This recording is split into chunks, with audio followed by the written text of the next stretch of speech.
that he is your orange Jesus and he just happens to be convicted of 34 counts of felonies, absolutely you are worshiping him. We all know how y'all get down about your orange Jesus. Just explain to me in the comment section below, in the MAGA world, how is sitting down with a doctor to do a serious political interview, clearly not, and you spend a lot of time talking about Adam Schiff, how does that qualify you to put over your policies and thoughts with regards being President of the United States of America? Because I appear to have missed something.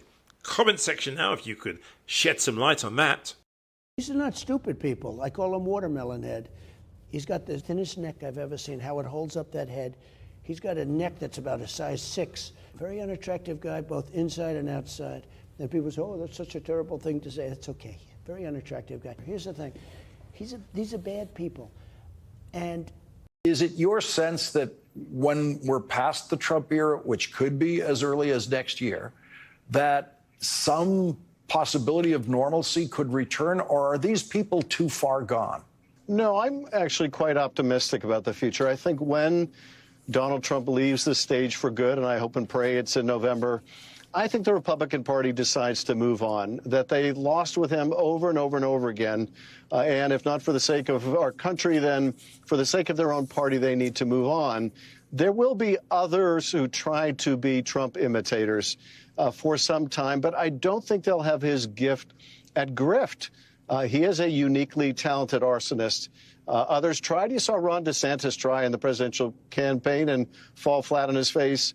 There'll be others still who try. But I do think the temperature comes way down, and I think it is only a matter of time before the Republican Party once again returns to a kind of conservative party, a party with a home for Liz Cheney and Adam Kinzinger, a party that would have been a home for Mitt Romney and John McCain. I look forward to those days. We need two healthy political parties, and I think we'll get there, but not before we go through this dark passage from now until November. Let me just get your reaction. It's the first opportunity we're getting to talk to you today as someone who has been chronicling and talking about Donald Trump's misdeeds for years. Just your reaction to the verdict today. Well, today was the day justice caught up with Donald Trump. And I do think with a democracy as stressed as ours, we should take heart that, the system worked, that 12 ordinary Americans adjudicated the guilt or innocence of a former president of the United States. That is a remarkable thing, something that is not possible in most countries around the world. And so I think it's a good day for the system of justice. But, Chris, the other thing that leaps out at me is this was a victory for the justice system in New York. It was not a victory for the federal justice system. Yes. As you were pointing out earlier, Donald Trump was an unindicted co-conspirator, co-conspirator number one, in an indictment out of the Southern District of New York based on largely these facts. The Justice Department said Michael Cohen needed to go to jail for his role in that. It did not charge Donald Trump. In the cases, the Justice Department did charge Donald Trump. In Florida, in Washington, D.C., the federal judges, particularly on the Supreme Court, but also in Florida, have knowingly gone along with Donald Trump's efforts to deny justice by delaying it. It was the justice system in New York that has held him accountable. And, I think people in New York should take pride that their citizens were able to adjudicate the guilt or innocence of a former president of the United States. He has now, in New York, been adjudicated a sexual abuser. He has been adjudicated a business fraudster. He is now a convicted felon.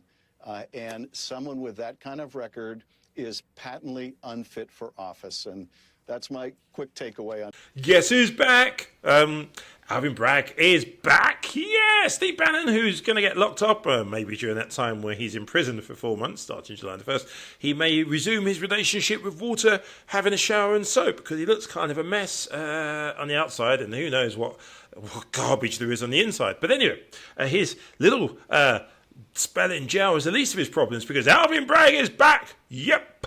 Bannon's got some money laundering problems. Yeah, and the charges, well, it's all coming to court in September, just ahead of the elections in November the 5th. Trump really does hang out with the best people. Yeah? By the way. Glenn, what did we miss in this courtroom today? Well, you know, I would say for the first 3/4 of the hearing, Judge Carl Nichols kept us guessing.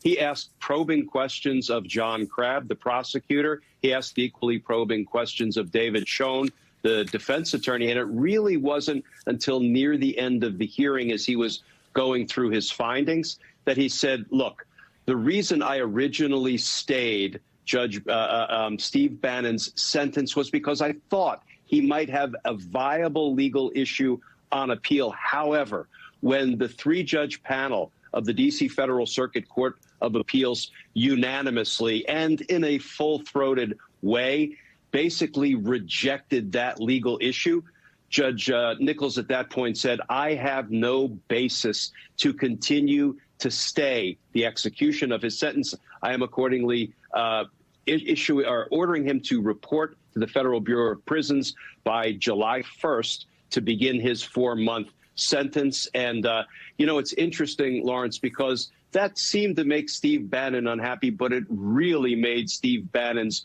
lawyer unhappy, because at that moment, he made a beeline for the podium. And I can tell you, in federal court, ordinarily you wait for the judge to invite you to the podium.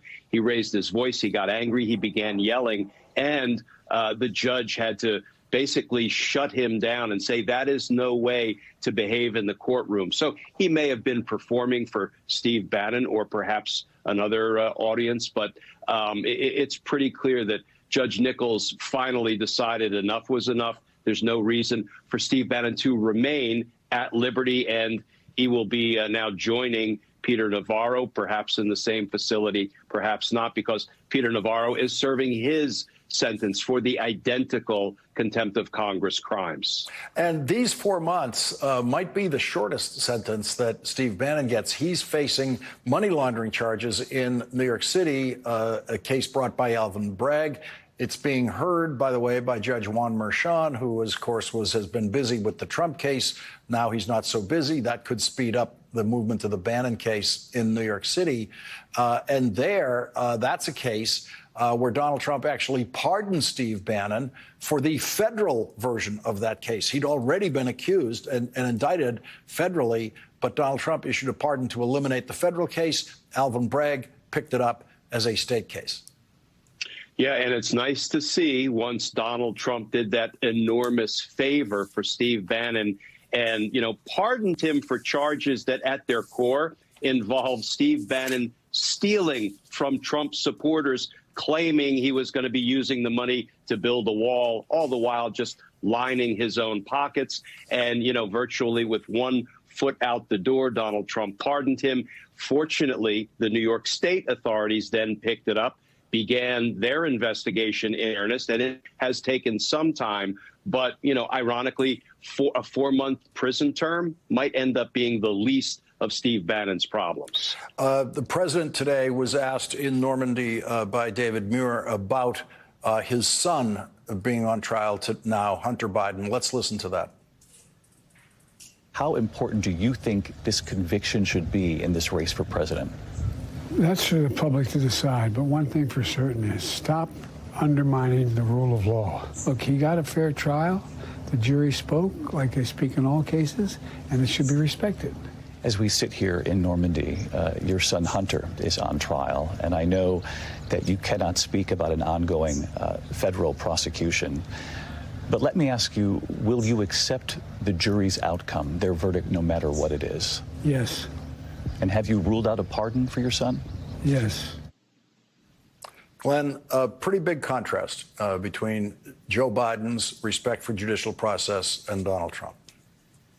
You know, talk about showing the true character of a man. You know, I was always impressed, Lawrence, that when he became president, he had every right.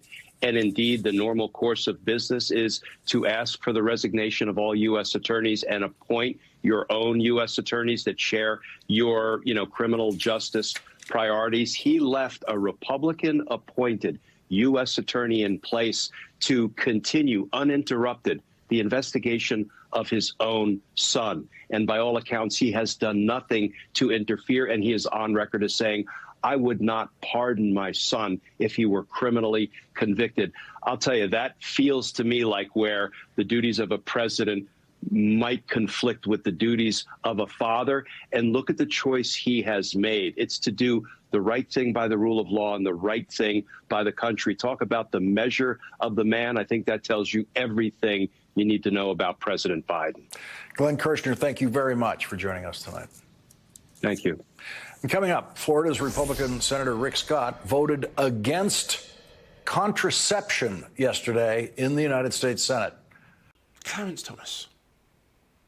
4 million, well, the goodies, what you call it? There's an expression from England called brown envelopes, which when you get an envelope with some money in and you keep quiet for it. It's like you get the money for a favour. You know what I mean? Nudge, nudge, stay no more. But I didn't realise that when you're a Supreme Justice, a SCOTUS on the Supreme Court, $4 million worth of freebies, back pocket deals, etc., is all part and parcel of the job. And I thought, I got this wrong, I thought that the whole thing that the MAGAs were about was drain the swamp, drain the swamp. It's very strange how that is obviously selective. Comment section, please. I gotta say, at some level, we knew bits and pieces of this. There's been an amazing series of ProPublica articles, some of which won the Pulitzer, about all of the gifts that Thomas has gotten. But to see it put out like that, am I wrong? This is a generational scandal for the court. Oh, 100%. I think you're exactly right. We have seen this sort of trickle out piecemeal, but having it splayed out in the aggregate really does make clear the expanse of the grift. I mean, I think that's the right term for it. It is a grift. If you think about Justice Thomas's salary over the course of his time on the court during this period that's been reported, it's roughly equal to the amount of the gifts that Fix the Court has identified here. I mean, that is actually quite staggering. He's managed to amass two distinct income streams. Yeah, we actually ran the math on this. So the cumulative gross pay over that period is about $4.7 million. The total gifts is over $4 million. He's got two masters. The servant under two masters. He's working for, the American people. And then he's got... Well, which American people? So let's talk about that, because... Well, he's been getting paid by the taxpayers. Well, for sure. But, I mean, it has been said that look where your treasure is, for there your heart will be also. Right. And it's not surprising that some of the individuals who have been linked to some of these gifts, like the Koch brothers network, which has had Justice Thomas speak at donor events, for example, happens to be deeply involved in a set of major challenges to the regulatory state. These are cases we're still waiting for the court to decide, but we already know at least where the Koch brothers would like Justice Thomas to be. I guess now we're just waiting to find out have they made enough payments on it? I don't know. But that's kind of where all of this is going. Part of, the argument that people will make in defense of Thomas is that, well, he was always a conservative anyway, and these are just his friends hooking him up. No, and it's not unconstitutional to have friends. So I want to be very clear about that. You have a right to have friends, even rich friends. But I think where the optics of this become more problematic is that we are seeing individuals essentially donate funds to the court to keep this conservative supermajority in play. I mean, so there's been a lot of reporting, some of it by the New York Times last year, about this Justice Thomas complaining about his small judicial salary, which is actually quite significant relative to what other Americans make, and how maybe he wouldn't stay on the court. And all of these very wealthy interests were like, no. Let's figure out how to keep you on the court and keep you happy. And suddenly you see the money start rolling in.